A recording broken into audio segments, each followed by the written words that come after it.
Hey everybody, Tim here with today's episode of Star Trek Voyager, Season 2, Episode 24, Tuvix.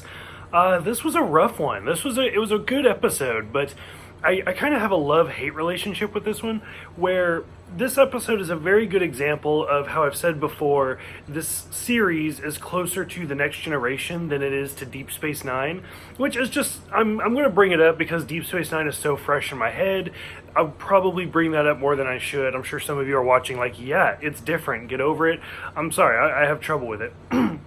So, for this episode, Tuvok and Neelix are beamed aboard the Enterprise, and to kind of just jump to the end, they have a semi-genetic whatever plant that fuses the two of them together to become one person, and he decides to go by the name Tuvix, which is kind of funny because at first he goes by the flipping of the name, the other, so Keelivit, whatever, but then he's like, no, let's go Tuvix.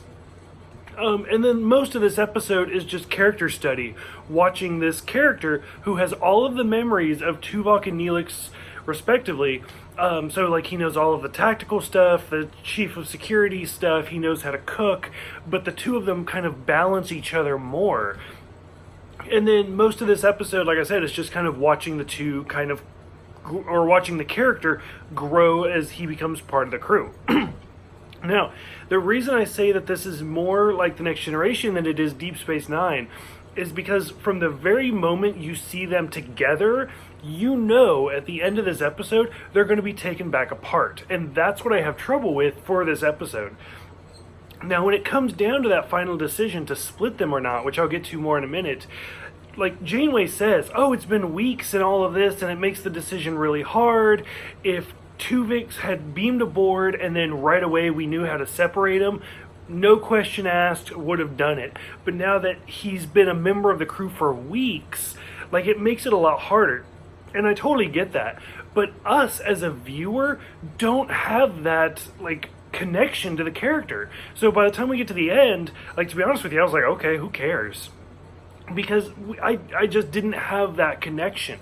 Like, I thought Tuvix was a really interesting character, and I would have loved to have seen more of him, but I knew by the end that he was going to be gone. Whereas, like I said, for Deep Space Nine, for example, for the episode where Odo has his shape-shifting abilities taken away and he becomes a solid, I'm sure most people watching that episode was like, okay, now when's he going to get it back? And then the next episode came and he didn't get his powers back. And then it came again. And now he's like breaking his legs because he's used to just jumping off and turning into birds and stuff. And the next episode, and the next episode. And finally, like, people kind of started to accept, okay, Odo's a solid now. And it was like 8 episodes into the season, like halfway through the season almost, before they finally gave him his powers back. Now, for Tuvix, I don't necessarily think we needed that many episodes, but, like, this could have easily have been a 2-parter, because at least I don't even remember if there was a subplot. I don't think there was. But, like, if you had inserted something beneath this storyline, like a little bit of a subplot, you could have easily have stretched this episode out for 2 episodes, which give us as viewers more time to kind of connect with Tuvix, and when it comes down to that decision to separate him or not, us as viewers would have more of a connection. Or if Voyager wanted to be like a little bit more ballsy, they could have had Tuvix like go through the series like for several episodes and then have like Tim Russ and Ethan Phillips come back to the series as the two characters. But I feel like that would have been really hard as viewers to really get behind. But I think that would have been great storytelling. Like, that's something I could see them doing, like, today in Discovery, when we're really binging shows more, having a character disappear and then come back. So, overall, I thought this was a great episode in that sense. It was too short and too squished together for me to really get behind the character.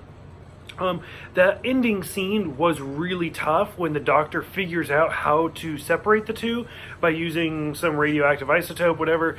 And then he wouldn't do it because he took the Hippocratic Oath to do no harm, which I thought was interesting. And then Janeway finally is the one that's like, okay, I'll do it.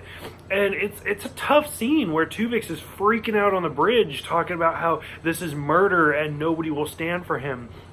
And then Janeway basically has to, like, walk him all the way down there, and he just doesn't say a word. He is just deadpan because he knows he's about to be killed. And then, like, she injects him, and then the two separate. Like I said, I would love for this to have been a two-parter, because depending on the editing and stuff like that, you could have actually continued more past that. Because now I want to see if Tuvok and Neelix have all of Tuvix's memories at the same time, and they remember not wanting to die. Like, this episode had so much potential, but instead of just kind of written as a one-shot.